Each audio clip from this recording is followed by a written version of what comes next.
The Ravens advance past the divisional round. What's going on, everybody? Welcome back to TTB Ravens Media. Whether you guys are watching this live, you're watching this in post, I want to know how you guys are feeling right now with this massive victory, because it was shaky. It was shaky at the start. Even though I felt like the Ravens were dominating the entire game, but the score was tied at halftime. The Ravens come out 24 unanswered points in the second half, and they iced the game away. 4 touchdowns for Lamar Jackson. We got everybody celebrating in here, starting with Brandon, Void, JJ, Cameron. But Joshua, how you feeling right now, man? Hey man, listen, let me tell you something. When I heard that Roquan Smith speech, man, get them bees up out of here. Hey, I was all for it. You know why? Nick Wright. Everybody else in company. Even the naysayers on Twitter. Hey man, y'all kept on doubting this young man. And the sad thing about it, y'all kept on doubting this team when the defense kept on holding and they held them down to 3. The only time they made a point or a touchdown, is the special teams. But the defense was doing their job. Yes, the offense was not moving the ball like they was before the first half was over. No, they did not get another touchdown in the first half. But hey, it's 4 quarters in the game. It's 60 minutes. It was a long game. If you thought they was going to just, oh Lord, I forgot which game it was, McConnell. I think it was when we played against the Giants and we still had Greg Roman and they did nothing but cause zero cover blitz and we never made no adjustment. If y'all think we still in the G-Row era and John Harbaugh just let that go, that's not the same era. We are in the era with two cognitive coordinators, one in Mike McDonald and one in Todd Monken. And shout out to Todd Monken, because I know people said, hey, is Todd going to make any adjustments? Hey, what did he do in the second half? He made an adjustment. He moved the ball down the field. He started getting those short passes in. And what we did, we started working out. Everybody started mentioning about how the Texans run defense is maybe by far one of the worst run defense. What we started doing, 200 something yards. We only in the second half, the Texas offense only got 32, maybe like 40 yards. Come on, man. Yeah, these guys that was on Twitter, these guys have been talking throughout all the weeks. They ain't real Ravens fans. They just started bandwagoning it a couple years ago. Me and McConnell been at it for a long time, even though he's younger than me. But we've been at it. So, we've been at it. We've been watching. I'm happy. I'm happy, man. Man, you called it with the blitzes. They're coming out there. I think the Giants did blitz a lot. Another one was the Dolphins. That happened in the Dolphins game as well. But they were blitzing, but I felt like the Ravens were still getting opportunities. But the biggest thing in this game, my 3 keys on offense, I can't remember what the first 2 were, but the third one, catch the ball. Catch the ball. There's one drop in this game. It was on a 3rd down. Nelson Aguilar ended up dropping it. They said on the broadcast it was Zay Flowers, but it was Nelson Aguilar. But other than that, great job securing the football when the Ravens needed to pass. Because in the first half, the way that they were running the offense, it felt like they were running long developing routes. Todd Monken was trying to get really creative. Lamar was having to hold the ball on for a while, and he was able to have success by rushing the football, scrambling, doing what Lamar does better than anybody else in the history of the NFL. Yes. Running that football. Lamar was able to help the offense move. You get to the second half, and they start going, okay, they're blitzing. They think they're going to have success on this. There's nothing better than, I'm an avid Madden player. The best thing in Madden is when they think they have you. They're like, oh, they can't beat this defense. So then they get locked into it. They just start whatever it is. Maybe it's cover 3, cover 2, cover 0. They're like, this guy can't beat this because it worked 2 times. And all of a sudden you just start going, beat it. But it's the only thing they've had success doing, so they don't want to switch it up. I feel like that's what happened to the Texans. All they could get success out of was the blitz. And then Todd Monken in the second half goes, all right, Justice Hill quick flats. Nelson Aguilar, he hit Nelson Aguilar for like a 5-6 yard reception to start out the second half. And I was like, bang, that's exactly what you need to do. Charlie Kolar got hit for just a really short, quick pass. And all of a sudden it was like, okay, this is taking it away. And then they don't blitz. Lamar sits back in the pocket. There's like 2 or 3 routes running on the field, Bait. and big play bait Play comes bait. across Come on, on the baby. crosser. Boom, big reception. And I mean, in this game, looking at it, Lamar Jackson threw the ball 22 times. A couple of them were like kind of essentially throwaways, but 16 for 22. He had the near interception. It was a great play by Petrie. But my favorite part about that was how we started getting Likely involved in the second half. He wasn't being targeted. Yeah. All of a sudden, Todd Monken goes, who's one of our best playmakers? Isaiah Likely. And he starts feeding him. And Isaiah Likely goes, hey. But yeah, that changed it. That changed the whole narrative. Big Zay said, you know what? Because shout out, like you said, shout out to Jalen Petrie to break off on the I think it was on Charlie Kohler initially, then break back and try to go for the interception. So shout out to him and his athleticism. Yeah. But when Big Zay said, you know what? And Lamar said, I got you. What we do? We ran G-Ro's favorite play in the goal line, lobbed it up. Come on, baby. I loved it. And it was a play where I saw it live time. I saw him like pointing up, and I was like, okay, I want us to do that. I'm waiting for us to try and get that big passing play. And I think that was the biggest passing play of the game was just Lamar Jackson trusting his big body tight end. And like you said, he lobbed it up. And I mean, like you're looking at it, it kind of just reminded me like Shaq and Kobe. Like Lamar just rolls out and he goes, there you go. And he jumps up, grabs it, and pulls it down. And then the celebration, everyone's running around there smacking the head. And he's like, dude, I'm a big, there's a reason they call me the gorilla. I'm a big ass dude. I've got strong hands. Give me the football. And that is exactly what I talked about, we talked about this week with Mark Andrews and like how Isaiah Likely is different from Mark Andrews. Now, I think Mark can make that play as well. But I love how I don't often see Mark Andrews and Lamar Jackson be like, yo, like, let's do this now. Like Lamar will throw it up for Mark Andrews, but he hasn't really thrown it up to Likely in his career. And Likely goes up to him and he goes, hey, I got it. I mean, Isaiah is the former wide receiver. He's more, I'm not going to say, he is a little bit more athletic than Andrews. Andrews, in my opinion, MB, we're not.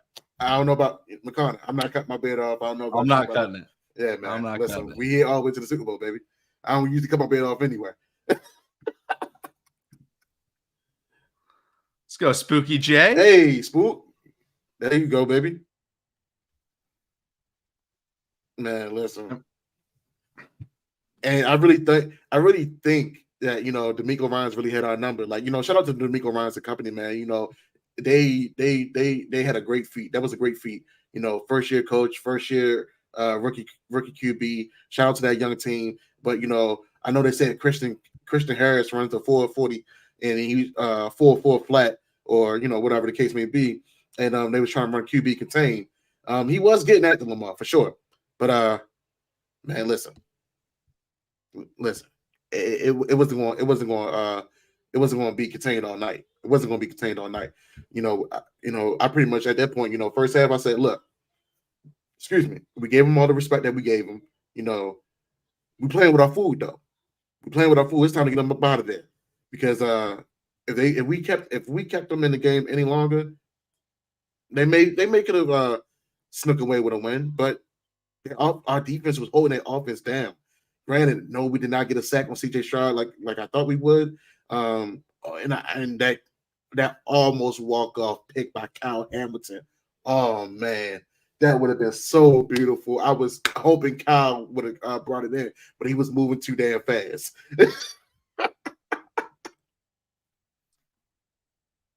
This showed the Ravens defense. They completely and huge shout out to Spooky and everybody else at the bank because they helped a lot. The false starts, the pre-snap penalties, that comes down to the fact that it's a new team playing on the road. And it was a very difficult environment. It was very loud. You could hear Fant telling CJ Stroud, it's like, I can't hear. And that's huge. And yes, we did not get a sack, but we forced multiple throwaways. We forced an intentional grounding. And so the pressure was there. CJ Stroud was moving. He was not comfortable. And what I love to see out of that defense was the talk from Roquan, was the talk from Patrick Queen, because Roquan was out there. I mean, he was just hitting people. He's going out, he's hitting people. That is what he is doing. He is, I mean, if I was going to compare him to anything, I'm like, he's like a dump truck. Like, he just runs around crashing into everything. And he's very effective doing it. There was a play where a guy was like getting close to the out of bounds marker and he's getting like tripped up. And I see Roquan come in forearm to the side. Like, Roquan's tackles are forearms to the side with all of his body weight. And it's just like, dude, you're not breaking that. Guy gets thrown out of bounds. Roquan stands up. He says a few things and then he just walks right back. He's like, let's do it again. That's what this Ravens defense does. We only allowed about 200 total yards in this game. And yes, they had 10 points. It was tied at halftime. That was a punt return for a touchdown. The special teams, Jordan Stout had one atrocious punt. We got lucky that there was a holding on the play to push it back 10 yards. It was like 26 air yards and it went out of bounds. And then obviously the punt return touchdown. Outside of that, I mean, this Ravens team played fantastic.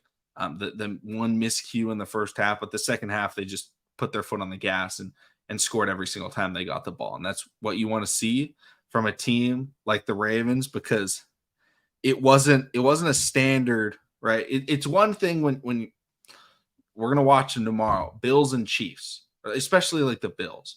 The Bills they'll score 3 straight times, but it'll be 3 plays, right? Oh, all of a sudden, Josh Allen hits Gabe Davis, 65-yard touchdown. That's great. Ravens' second half was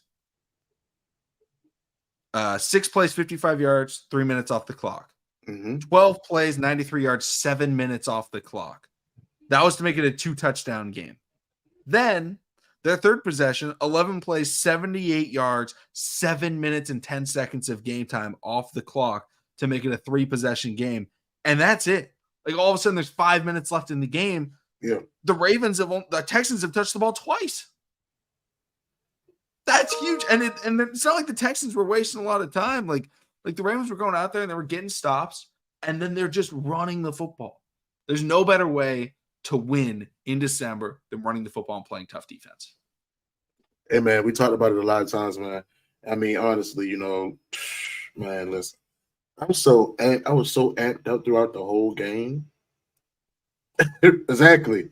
And I mean, I think we talked about it, during the week, that all they have is Devin Singletary, Nico Collins, Schultz. I mean, granted, Schultz and PQ, shout out to PQ for staying in the game and battling. And I said, honestly, when I saw him, come back in, I said, this man's a dog. I said, if we don't find a way to keep him in Baltimore, I don't know what we're gonna do, man. I know everybody, like Trent Simpson, and everything of that nature, but I just truly believe, you some tandems you don't break up, and that PQ Roquan Smith tandem right there, I feel like you try to hold on to that as long as you can. I really do.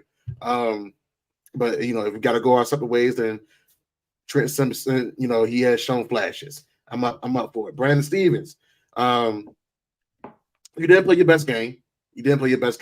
But you did as much as you could. We ran a lot of zone. Nico, he got to the soft spots. But outside of that, I mean, hey man, we did what we had to do. We got the job done. We did say that we wasn't making it seem like CJ and company wasn't going to move the ball. They did move the ball. We just didn't get touchdowns. Yeah. We did some bending, but we didn't break. And that's what this defense is about. I love the fact how these guys was chirping all game. I love, even though Adolphe Way did not get a sack, he was putting a lot of pressure. I did see him when he got his opportunities to get in there, even though he does not need to be standing on the outside like an outside linebacker. I did see him get crossed up a little bit, but that's not his game. But man, we played a good game, man. I love how we came out there and responded, because everybody was worried, like, oh well, it's 10-10. How the Ravens gonna come back? We showed y'all. I mean, McCollum, you just called off the time. You just called out the TOP, the how many plays and the yards, and what we got out of those possessions. We was moving the ball. We was getting touchdowns. We gonna adjust. And shout out to Lamar Jackson getting in Ronnie Stanley's behind. Oh, man. Ronnie pissed me off. I felt for Lamar. Because why are you looking at your quarterback? They told him Pop Warner, if the man is running the ball, don't look back. Find somebody to hit. And, Yeah. and Ronnie looking back. And it's funny how the run plays that Lamar had. Here go Ronnie rolling out and finally blocking. And we saw that twice in this game. Yes. Lamar has direct conversation with guys on missed opportunities. And then what happens right after? Both of them result in touchdowns, Isaiah Likely and Ronnie Stanley. Yeah. I want to give a huge shout out, though, to Todd Monken once again, because I felt like the play calling, it evolved, but it didn't divulge from the game plan. The Ravens still ran the football. That's what they wanted to do in this game. They just started running it in different situations. They started quick passing to allow for second and short and allowing the run game. And then when the Ravens got into that 4th and 1, my thought was go for it. And that hasn't been my thought for a long time.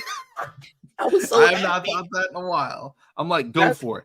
Go for it. And I watch him and I see Gus Edwards in the back. I was like, let's do it. Like, I'm feeling it. And Todd Monken calls the good old-fashioned, I call it the Peyton Manning, because Peyton Manning did that against the Dallas Cowboys for his like first rushing touchdown in like 12 years or something like that. But like Lamar runs it, and he's run it. I've seen him run it like once or twice before. I think they ran it early in the season a couple of times. But works on the 4th down. Could have been a little bit more yards, but whatever. It works on the 4th down. Then they get into the red zone, and they're like hurrying to the line. They're like, come on, Gus. Under center. Boom. Rolls back out because Gus Edwards is such a threat. The Ravens are running the ball so well that they're like, we got to stop Gus Bus. And Lamar just goes, thank you. And Ronnie Stanley goes, I got your back this time. Trust me. I'm not looking. Like, I'm hitting somebody. And Lamar runs in for the score. Man, when he took out Jalen Petrie, that was funny as hell. But also another guy we got to shout out, man. You know, shout out to Justice Hill. He got inspired by Zay Flowers, the way Zay stopped on the dime and tried to, cut up on dudes. And I know if Justice would have just stayed upright on his cut, he would have got a touchdown. But he slipped, but he got positive yards. Shout out to Dalvin Cook on his first carry of the night, 19 yards. We literally said it during the pregame, man. He was running behind an old line in New York that was not good, and also he had limited touches. And when he got into tonight's game, he took the better chance of his opportunity given to him. Yeah. I hope Gus is okay. But if we had to miss him for the AFC Championship game, not saying we would, knock on wood. I do trust Dalvin Cook. I do trust Justice Hill. Dalvin Cook still got some juice in him, y'all. He still got some juice in him. And I wouldn't look at the final Dalvin Cook stats to judge his game because he came in. The first run was big, and then it was like the Texans were like, all right, they're only running.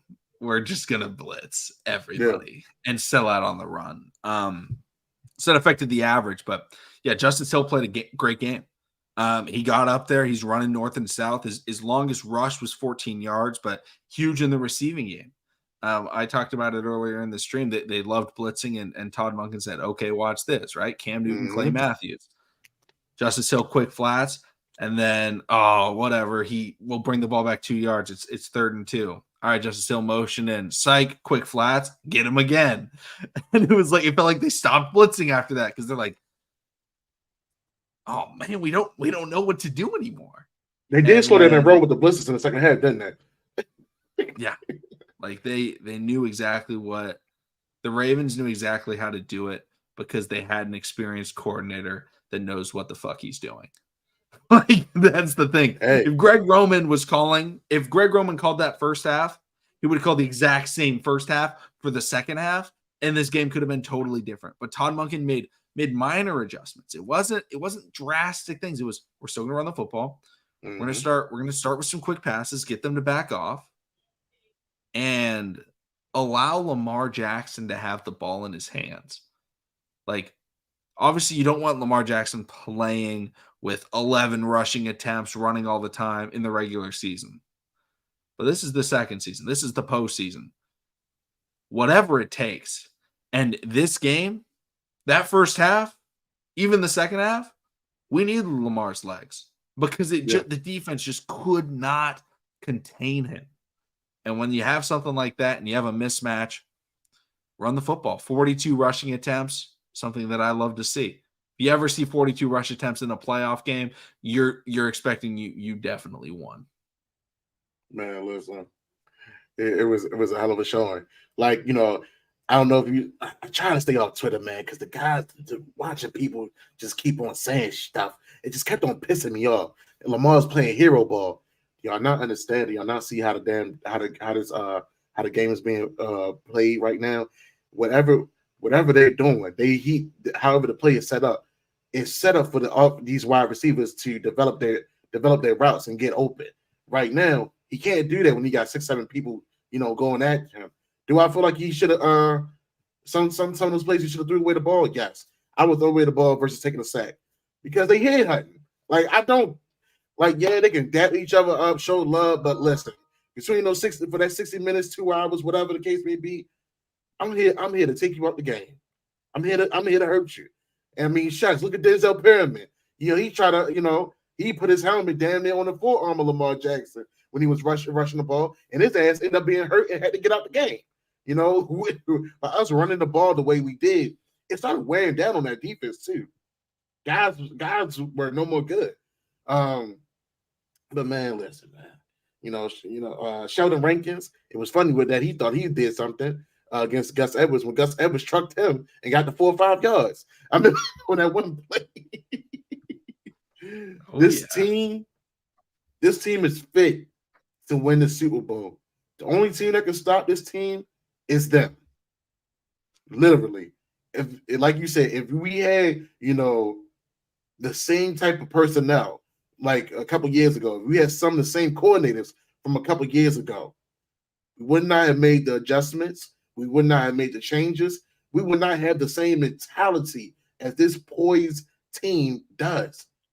And shout out to the defense because the defense held up so long. And one thing about, I'll say this: with Greg Roman and Wink Martindale was our defensive was our OC in DC. It would be the defense that would try to hold up as long as they could, but then the offense could not, reward the defense for the many times they held up. This team this year has been doing vice versa. When the offense do good, the defense say, you know what, hey, we're gonna get the ball back for you. When the defense say, hey man, I know the offense, I know y'all getting together, but we're gonna get you the ball back, and I'm gonna need y'all to lock in and get right. That defense today locked the F in today, held it down for this offense, and Lamar and company, Lamar say, hey, let me give my guys some rest on that defense side of the ball, and let's go move this ball down the field. Let's go get some touchdowns, and let's go, solidify this and win. Because the job is complete for tonight, but the mission is not finished, which is the Super Bowl, y'all. We got a lot more work to do. Yeah, and it's nice that the Ravens had the bye, and now that the rust is off. I talked about it when I think we both talked about it when the standings were out for who the Ravens could potentially play and such. My thought was this: the 2 best teams in the AFC outside of the Baltimore Ravens, the Ravens only have to play one. The Bills beating Miami was crucial because that meant the Bills and the Chiefs have to play each other unless one of them gets upset, and then the Ravens wouldn't have to play them anyway. That's massive. The Ravens get their feet under their belt. They play against a great quarterback, CJ Stroud, very good. He managed that game very well. Outmatched. Unfortunately, he did not have the help around him. The offensive line was struggling. He played the best defense in the league, whatever. But now the Ravens, okay, you're feeling good. Sunday, I believe it's at 3:30 or 3 p.m. They're going to take on the Bills or the Chiefs at home, and they're going to feel back in shape, right? What happened in the Rams game coming off of the bye? The Ravens started a little bit slow, Yeah. but they ended up figuring it out towards the end and were able to lock that win in. Next week, they played the 49ers and then the Dolphins. This is a very similar stretch in that, hey, you're still playing a good football team in the Houston Texans, but that next week is going to be the toughest football team. And then if they win that, they have the bye week before the Super Bowl, the Pro Bowl week, and then obviously the Super Bowl. It's going to be the Niners, but most likely. So it's like, okay, you're back, you're ready. Now it's time to sit back down, lock in, watch some film, and see who you're going to be facing. Because Bills and Chiefs, they're a tough team to beat in the playoffs. Mahomes, tough team to beat in the playoffs. I put up a poll also. So if anybody's watching and they want to vote in the poll, who do you want to face in the AFC Championship? That's in the YouTube, I don't know, poll. It's in the comment section. So if you guys want to check that out, let us know. We'll look at that towards the end of the stream. But it's a benefit that the Ravens had the matchup that they did. I felt like this was the team I wanted to play because we match up well. We don't allow the deep ball. I didn't see a deep shot attempt. It wasn't that like they didn't complete one. They didn't try one. Do you know how many teams like would just go, all right, Nico Collins, run the deep post. I'm going to try and hit you. And the Ravens were just clamping. I'm sure they ran deep routes, but the Ravens were in such a good position. They were getting enough pressure to where CJ Stroud couldn't even let one rip. They got the crossers, the 20-yard receptions, but the biggest thing the Texans were great at all year long, those 50-yard bombs. Yeah. Those Nico Collins big plays. Noah Brown had a lot of them. They couldn't even try. It wasn't that they didn't try. They couldn't try. I want to say the longest one was to Nico for the 29, and then they tried to do one later in the fourth to Schultz, where Marcus Williams was there. McConnell, I don't know about you, but I kind of wish Marcus Williams kind of ran through Schultz. I mean, we're talking about Major Wright earlier. I was like, let's see it through. Let's see it through. I know it would have been a penalty, but hey, make a statement, see it through. But man, listen, man, it's good. It's good that I'm glad Lamar was able to get this win, man. I'm glad the Ravens was able to get this win. I'm tired of hearing the narrative because if he did not win against this rookie head coach and also against the rookie QB and CJ Stroud, man, I can only imagine how they'll be tearing them up tonight. All will be in the Monday morning. Yeah. So shout out to this Ravens team, man. This team is so locked in. It's so locked in. Yeah. The punt return, how that happened. That's different from 2019 now is the Ravens won a playoff game. And what do I mention 2019? Lamar won the MVP. It was cool when Lamar won the MVP, but it was really frustrating because everyone was like, man, he didn't even win a playoff game. And like, they're still dogging Lamar. It's like postseason can't perform. And it was like, you know what? He's all, the Vegas sports books have him as like a lock to win the MVP. Yeah. He won a playoff game. Like, people can shut up because we saw Dak get blown out and it was bad. Twitter was bad. Now,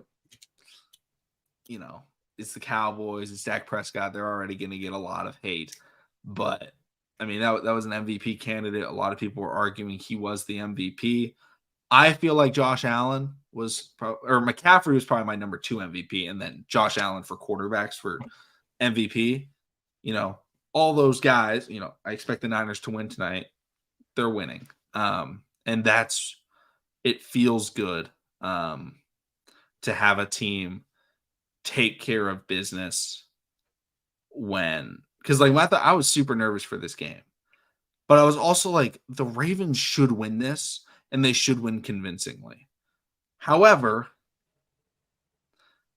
I just couldn't be that confident because of past performances in the postseason. Even though we have a very different team and different coaching staff, it lingers. And I think that's gone for me. I think whoever the Ravens play, they're going to be able to I can have confidence that they can adjust. Because like Ravens games with Greg Roman, it was like, how does the first quarter go? That's how the game's going to go. That's literally how it went every single time because he wasn't going to adjust. Hey man, listen, you was not the only one nervous. Yes, I had PTSD from previous seasons as well, so you're not alone in that. Excuse me, man.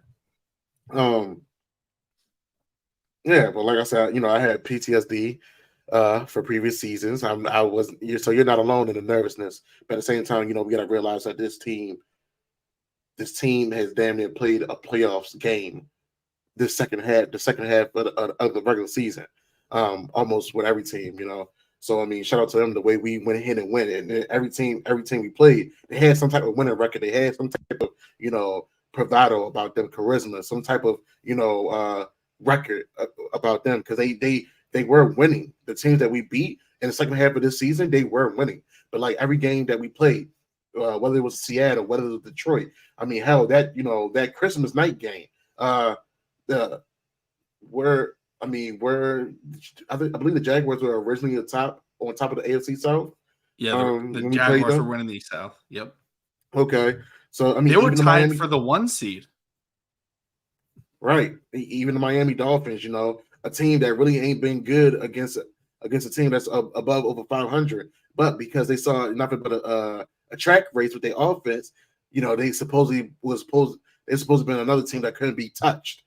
But we showed that we can play these teams in our fashion, in our style, and make it convincing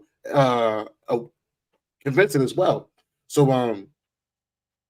was I worried? Yeah, Texans was a hot team, but would I say that we gonna lose? Nah, I wasn't gonna say that. I like what they've been doing. They've been showing out, but no Tank Dell, no Noah Brown. You just tell me I got to worry about Nico Collins, Schultz, Devin Singletary. Yeah, I'll take my chances with that. That defense, they got some dogs over there for sure. Yeah. But my offense got some dogs too, and we wasn't backing down from this fight.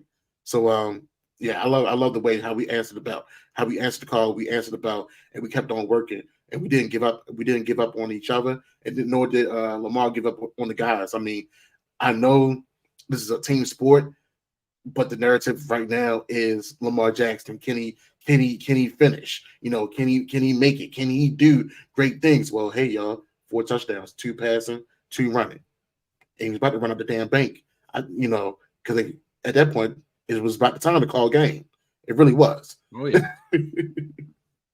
Yeah, I mean he watched Bo Jackson and he said, "All right, I can do that too." Yes, I was a little bit nervous because there was no space for some reason getting into the tunnel. Like when Bo did it, it was like there's nobody there. This game, it's ESPN, it's national media, everyone's at this game, and it was like, like Ronnie's trying to run and he's bumping into like media members. Everybody was there. We talking about Peyton Manning, Jim Harbaugh, Rudy Gay, Mello, Ray Lewis. Did I mention Kyle Ripken as well? Steve Bisciotti came, I mean, hey, everybody, Jimmy, the whole Jimmy Harbaugh, the whole family was there, But I will say, I was in the house, I was cussing and fussing. I felt for CJ Stroud mama. CJ Stroud mama was in a pool of purple, and I hope the fans that was around her was not being disrespectful to her. At the end of the day, she is someone's mother. But whatever happened to your son on the field, he gonna have to take that whipping for you, mama. But man, it was a great game. Spooky J, let's talk about that run D. All year they've been gassed. Today we had Singletary in Arkham Asylum. Hey man, listen. He only maybe had one big run. It was maybe 15. Yeah, he had one big run. Outside of that, it was completely locked up. I said it, man. They only had literally this game. They only had 3 weapons on the opposite side of the ball. Even with Kansas City, I know I'm jumping the gun. They only got 3 weapons: Rashee Rice, Travis Kelce, Isaiah Pacheco. If you want to throw Gray in there, the other tight end, sure. But he don't get as many touches as a Travis Kelce. He don't get as many targets as a Travis Kelce. I want us to face Kansas City. You know, I know a lot of people want to say the Bills because we lost to them when, you know, Lamar was healthy. I don't care about that. I want Kansas City, the best QB against the up and coming second best QB. Let's keep this narrative going. Let's keep this story going. You know, I wouldn't want it no other way, honestly. And now Kansas City is trying to ride on the back of their defense too. You know, they got some good players, Snead, Daniel Jones, George Kalafdis, you know, a guy that we actually liked, that we feel like could have been, you know, a better contributor, you know, to our young pass rush. But unfortunately, we messed up. We drafted Kyle Hamilton. And Tyler Linderbaum. Yeah. Oh man, so no, I want that Kansas City game. I want it real bad. Yeah, I feel like we knocked them off. That drops Kansas City's off that pedestal for a little while, because I mean they already been on a decline. But you know, a loss against us, that decline is going to decrease even more, in my opinion. Yeah, I mean, both teams have their upside. I think the Bills are a better team, but also like legacy wise, I kind of want the Bills to win just so I can hear people shut up about the Chiefs. Yeah. But at the same time, like I want Lamar to be the one that beats Mahomes. Like that's a big factor. But whoever we play, they're a little bit different. You know, talking about the run defense, we talked about it not in the pregame show, but we talked about it in the midweek show or whenever we did that. Yeah. I think when the or Monday or Tuesday it was, but it was like, okay, the Baltimore Ravens, yes, they've struggled against the run, but it's specific players. It's the guys that are insanely quick and those specific type of run schemes. The Texans don't have that guy. They don't have a Kyron Williams, a Raheem Mostert, a Devin Achane. Yeah. And then also you're like, oh, who's another running back that gassed you? Oh, Christian McCaffrey. Well, you know what? Christian McCaffrey's not crazy fast, but he is the best running back in the NFL. So I'm going to give a pass in terms of that mold of player doing well against the Ravens. But power running backs, they're going to struggle. Like the bigger bodies. I know Devin Singletary's small. Like he's 5'7", but he's a physical runner. The Ravens do very well against them. Why? Because our linebackers are fast. They're just not 4.3, 4.2 fast, but they're physical. Like when they get you, they're going to hit you. And that's what we saw Roquan Smith and Patrick Queen doing all night long. Our defensive ends were able to wrap up very well. Shout out to Broderick Washington, to obviously Justin Matabike, Jadeveon Clowney, Kyle Van Noy, huge 3rd and 2 stop, I believe it was, maybe 3rd and 1. He did a great job. It's the benefit of this Ravens team, man. Every single person, like I'm not worried about any player on the field ever. Like it's not like 2 years ago when we're going out there and I'm like, God damn it, Anthony Averett is lined up outside. Like I'm not thinking that. Like I don't care if it's Darby, I don't care if it's Millette. Obviously, if like Rock Ya-Sin comes in, I'm like, eh. But at the same time, like, you know, I'm not furious about it. Oh, also shout out to Morgan Moses. Morgan Moses, you did your thing against Greenwood, Willie Anderson Jr. I was worried about you, baby. I was worried about you. I ain't gonna lie, because you've been giving up some plays. You know, I don't think he even got called for a false start this game. I believe. I could be wrong. I also saw Daniel Faalele in there. They did try to do a little bit of switching right up. Tackle. So I don't know if there was an injury or if they liked maybe trying out Faalele. I don't know. Also, Brock Purdy almost just threw a pick six. It just got dropped by the Packers. It was not. I don't think it was tipped. They're showing the replay right now. It was dropped. But the guy like just totally baited him and just jumped in front of it, dropped the pick. Oh well, I think I want the Niners to win, but also like if they lose, it's like okay, well that's the best team in the playoffs outside of the Ravens. They just lost. So I'm like, oh whatever. And I do like the Packers. I like Jordan Love, so kind of rooting for the Packers, but also love McCaffrey and I love the Niners team, so I'm fine with that. But Told my homie they're the Tannehill Derrick Henry Titans if they were known for passing and not running. Physical on defense and dangerous offense.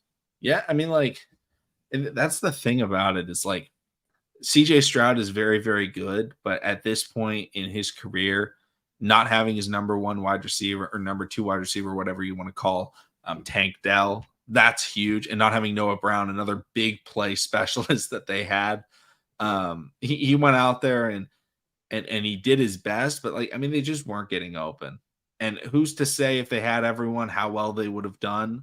But this Ravens defense is special. This is a great football team and great defense that specialized in stopping exactly what the Texans want to try and do. And it was best on best. And the Ravens, they came out on top and they were able to shut them down. And I mean, that's huge. Like that's exactly what you want to see out of the Ravens. Now, all of a sudden, the next matchup is going to be okay. The Bills and the Chiefs run the ball a little bit better than definitely run the ball better than the Texans. They both have better quarterbacks than the Texans. Yeah. And I would say they both have better wide receiver ones, or at least pass catcher ones, than the Texans. I think Rashee Rice and Nico Collins, similar level, but the Chiefs have a guy named Travis Kelce. Like that right there, it's like that's a major difference. And then they both have better defenses than the Texans. So whoever the Ravens face, they're facing an improved team over what they just faced. But the benefit is it's a team that hasn't seen the Ravens this year. Remember, the Texans played the Ravens in week 1. They have a general idea of what they're trying to do. And that did help them, I think, initially. I feel like they could capitalize on some things and felt like, hey, and then the Ravens said, no, we're done. Right? It's like when your older brother is just like, all right, stop talking trash now that you're winning in pickup. I'm gonna start actually playing. And then he 21s you, and you're like, oh man. Oh man. They said Hub dancing the locker room again. Hey man, listen. It's a party in the city tonight, baby. Listen. Hey, everybody active. You know what I'm saying? So, yeah. It's a joy. It is, they celebrating a win down for sure, but they're gonna get back to work. That's something that I like about this team too.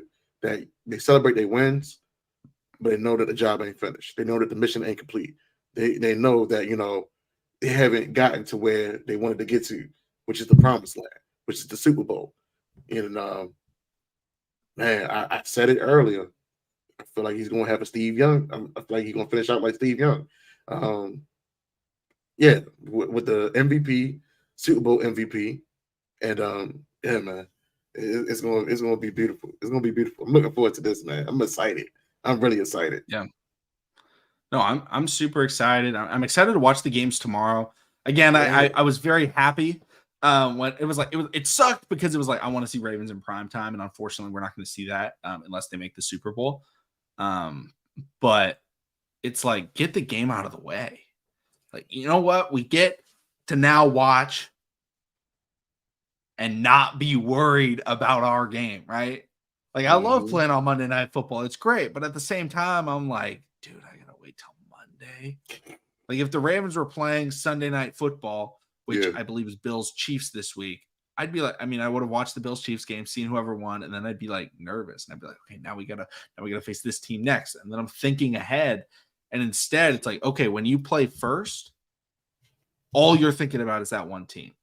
And you're not watching the other teams going, okay, well, after the Texans we're facing, and all of a sudden you might get some sort of like subconscious looking ahead and looking past your opponent. But when you play first, you get to just know this is exactly who we're playing. Nothing else matters. You win. You get to find out tomorrow who we play next. I don't know. I felt like when I was always in tournaments, I didn't want to know who I was playing in the next round. I always like just going into a game and being like, all right, that we obviously have to win. But like when you saw that the next opponent, who it was, and especially if it was a really good team, it was like, you start being like, okay, how are we going to beat them? We didn't have to deal with that. Yeah, man. I don't know, man. Sometimes I like sizing up my opponent, my potential opponent. I don't mind waiting. Some of them people, could be kind of diabolical. You just sit there and wait because it ain't. Don't think that person is just is getting rusty. No, that person is already working out their strategy, their game plan. There's a reason they call Kobe Bryant the Black Mamba. There's a reason why Michael Jordan, he would tap somebody on the behind, or say the guys on the sideline, like, hey, I'm gonna get 50 or 40 on your guy. Y'all want to put money on it because they got that killer instinct. And this team this year, it don't matter who it is, they got a killer instinct about them. Granted, we done ran through some tough times. We didn't had some losses. We done took our licks and we took our bruises. And even tonight we took our licks and our bruises, but we gave some licks and bruises right back. We fought right back.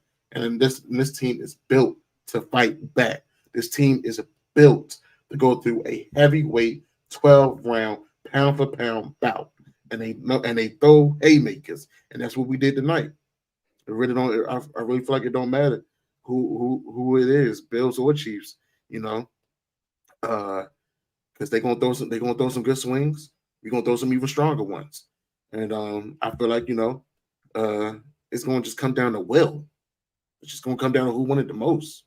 I feel like nobody outwilled this team that has been orchestrated. And shout out to EDC, Ozzie Newsome, the Whisperer, because I'm pretty sure he didn't put a little bit of whisper in his ear. Steve Bisciotti, I don't know what you got to do to get some more money, but I need you to find some more money because we need to keep some of these guys around. I don't want us to break this team. I don't want this team to break up after we win a Super Bowl. But hey man, I'm excited, man. I'm happy. I'm happy for these guys. I'm happy. Y'all just don't know how happy I am because this changes. This constantly them winning, and especially in the way and fashion that they win, it changes the narrative. It changes the narrative because a lot of people, Vegas may have wanted us to win. They had money on us, but the sports personalities, they was all in. It was all in on CJ Stroud. It was all in on the Texans. It was all in on the hot streak. Oh, the Ravens got rust. The Ravens should be playing their starters against the Steelers. Okay. I'll keep talking. What else y'all got? We're gonna show y'all something. And that's what we did. Yeah, I think another huge thing to factor in, Bills Chiefs, right? They play tomorrow night. Mm-hmm. Ravens against Bills or Chiefs is Sunday at 3 p.m. Eastern time. Ravens get a lot more rest than who they're playing. That's over a full day of rest extra. Mm-hmm. And they get to play at home.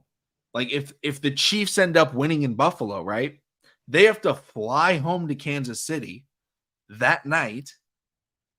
And all of a sudden it's like, okay, that just loses you another few hours. Like just flying home sucks. If the Bills win, at least they get to stay at home and they're ready. Like they're already in their element. But if the Chiefs win, they have to fly home. Then they're gonna have to fly back to Baltimore, to take on the Ravens for Sunday. And I think that's really beneficial for a Ravens team that, has been dominant at home this season. Gives them extra time again. They're not going to be rusty. Lamar played. Everyone played except for Mark Andrews and Marlon Humphrey, who in their career they've missed games. They're able to come back. And Brandon Stevens showed out. Isaiah Likely showed out. If they come back and they're a little bit rusty, I'm not worried if we have to say like, hey, Marlon, maybe you don't guard Rashee Rice on this play. Let's let Brandon Stevens get your groove back, whatever. Mark, hey, come sit this one out. We're going to run this one for Isaiah Likely. That's totally fine. Isaiah Likely is a beast. Brandon Stevens is a beast. What we got to focus on is getting healthy, practicing, and staying disciplined for this next game. Absolutely. I totally agree with that, man. Totally agree with that. Man, you watching the game tomorrow? I will definitely be watching the game tomorrow. I think everybody, Ravens Black, I think TTB family will be watching the game tomorrow, man. Oh man. I think it's gonna be a lot of fun to watch, but for sure. I don't know. Do you got anything else you want to add to this show? Nah, man. I low-key want to go outside, get me a drink, celebrate. That sounds like a good plan right there. Yes, sir. Yes, sir. All right, everyone. Thank you guys so much for coming through. Subscribe for more Daily Ravens content. We'll be back. We'll be talking with you guys throughout the week and obviously with the pregame and postgame show for the AFC Championship back in Baltimore. It's been a while. We're going to see all of you again next time. Thank you guys so much.